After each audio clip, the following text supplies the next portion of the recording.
Hello guys, आज सुबह उठ के हम लोग को पता चला कि बहुत दिनों से हम लोग को कंटेंट नहीं मिल रहा, तो आज मछली खाने का मन था क्योंकि एग्ज़ाम नहीं है, एग्ज़ाम पोस्टपोन हो चुका है। तो आज हम लोग निकल चुके हैं मछली लेने, तो सोचा उसका ब्लॉग बना के कंटेंट भी हो जाएगा। तो चलिए देखते हैं कैसा कैसा मछली मिलता है बाजार पे। हेलो गाइस, आज के बल আমরা কি মাছ খাবো সেইটা আগে বল, তারপরে কি নেব। লোটে মাছ কত করে? লোটেগুলো হয়ে গেছে, হয়ে গেছে। তুমি ছাড়া আর কি ওখানে বিক্রি করে? বিক্রি করে কিন্তু আজকে মাল নেই মার্কেটে। लोटे माछ माल नहीं है। दिल टूट गया गाइस। आज हमारा नीचे हम लोग आज लेने आए लोटे माछ और इधर पारसे एक जगह मिला, वो भी बिक गया था।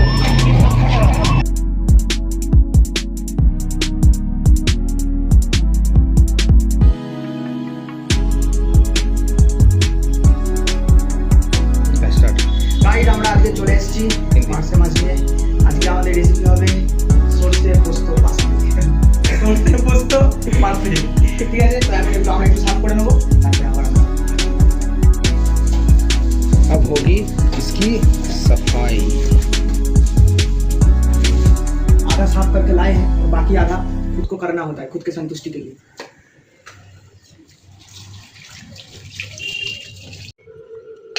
মাছ ধোয়া কমপ্লিট। এখন বাঙালিদের মতো নুন আর হলুদ দিয়ে মাছটাকে ভালো করে মেখে নিতে হবে। তো সাধারণত নুন,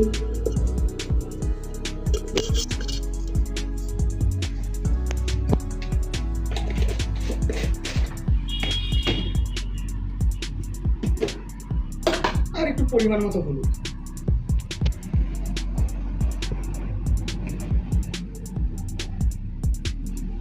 এটা পরিমাণ।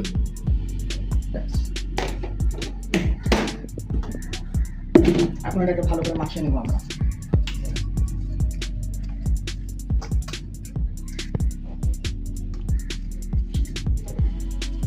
বাঙালি লোকেরা কিন্তু মাখতে ভালো জানে।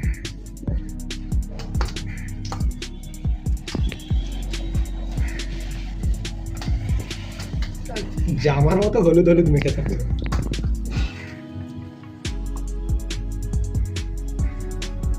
একটুকু কোনা যেন না ছাড়ে।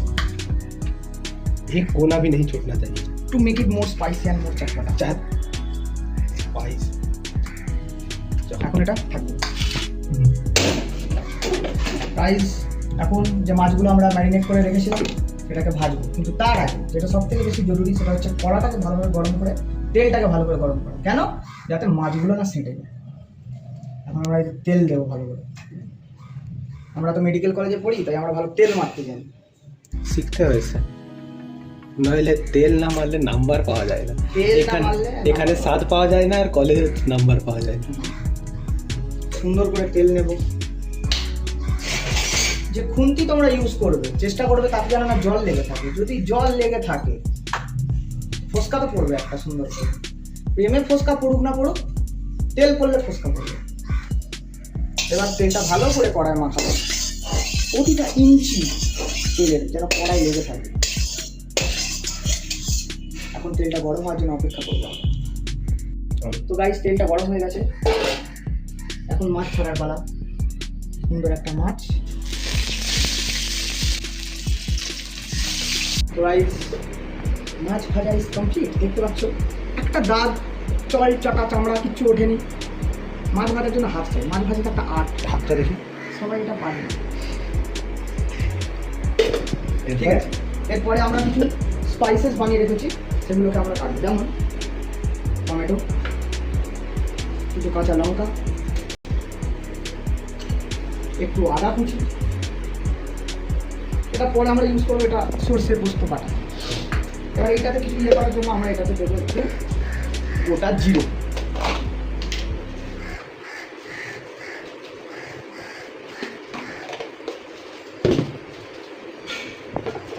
এখন আমরা এটাকে মিক্স করে নেব, দেখা যাক কি।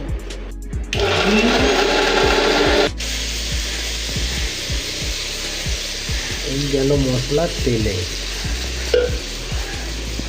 चिड़चिड़ चिड़चिड़ चिड़चिड़ चिड़चिड़। अब वही पुराना काम अपना, हिलाते जाओ हिलाते जाओ हिलाते जाओ। जो स्मेल आ रहा है ना,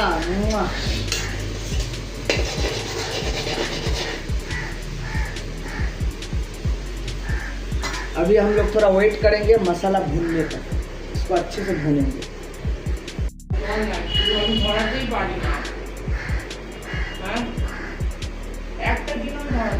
एकदम अल्प भून,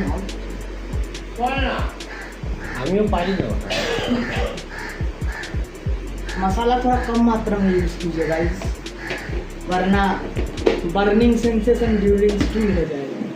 थोड़ा मटेरियल भी पढ़ लेते हैं खाना बनाते हैं, 2-4 नंबर भी आता रहेगा। फिर हिलाते जाओ हिलाते जाओ हिलाते जाओ।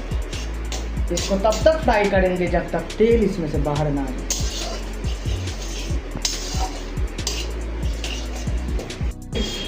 আপনাদের সরষে পোস্ত দিয়ে দিলাম। এবারে এটা বেশি ভাজলে হয় না, ভাজলে বেশি তিতকুটে লাগে, তো এটাকে একটু বয়েল করে নেব।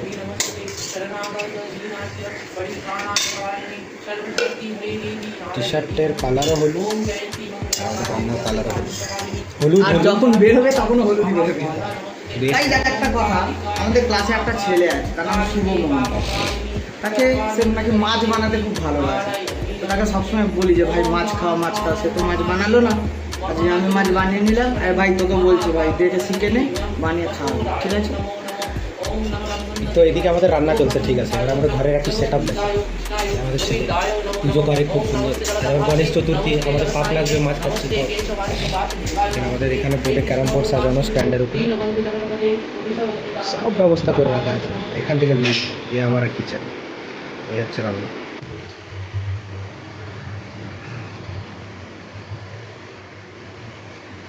মাঝখানের মাছটা আমরা খেয়ে নিয়েছি, এই ছেলেটাও মাঝে মাঝে কাজ করে, একটু জল ভরছে, ওই জলটা পরে ওই খাবে। দিয়ে আবার খালি করে রেখে দেবে। অনামিকা তুই যদি দেখছিস দেখ, কাজ করে, ভালো ছেলে, একটা লক্ষ্মী ছেলে। और ये है अपना फाइनल लुक मछली का।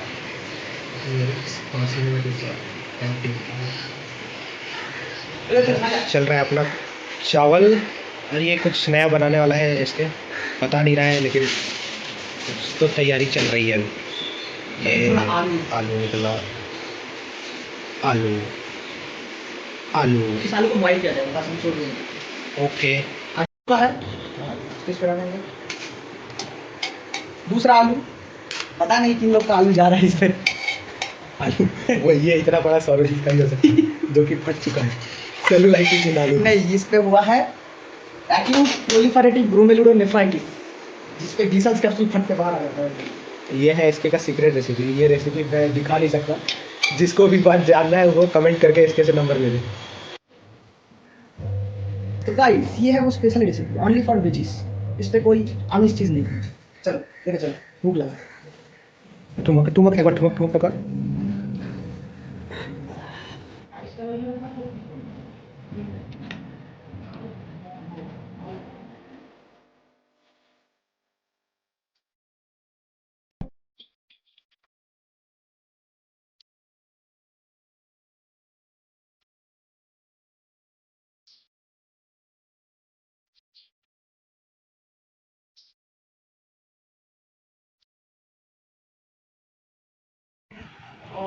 তো গাইস এখন খাওয়ার মাই ফেভারিট পার্ট।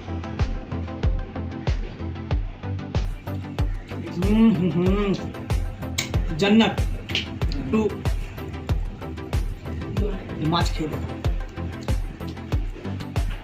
গড, না খেলে তোমরা বিশ্বাস হবে না কত ভালো হয়েছে। আমি তোমাদের রেকমেন্ড করবো এই দই দিয়ে এটাকে একটু বানিয়ে তোমরা দেখতে পারো, খুব ভালো লাগে। এটা হচ্ছে স্পেশাল রেসিপি এটা